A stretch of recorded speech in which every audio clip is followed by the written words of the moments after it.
Approximately 0.25 kilometers into the event zone, at a place in Greenwich Park where 7 walking paths converge, some of the dispossessed had heard the helicopter and looked up expecting help, only to see the craft's dissolution. For the briefest of moments, they had remained transfixed, unable to grasp what they had just seen. And then the cries of those around them jolted their attention back to the nearer Pathos. Greenwich Park had been a favored destination for the local population where they might enjoy the open greenery away from the noise and congestion of the city. Children, parents, grandparents, dog owners, lovers, and lovers of nature would stroll through the manicured woods and commune with a slower god than the one worshipped in the urban realm.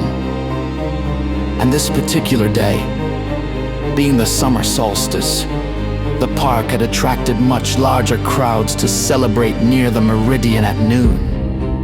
Of these, some were writhing in agony, especially those elderly folk who were now absent their hip and knee replacements, many of whom had fallen hard. Those less affected were comforting them as best they could, being near shocked themselves as their minds recoiled.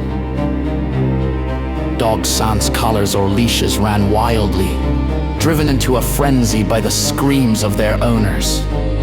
Some, of a more aggressive nature, tore into others of their kind, and one attacked his master who had previously treated him poorly.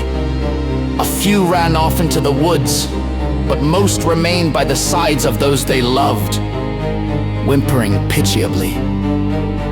Babies in buggies had fallen to the ground, though none were seriously injured. One infant being carried in a backpack, however, had hit a rock and was no longer moving, his parents stunned, grieving, and holding his limp body tight against their naked ones.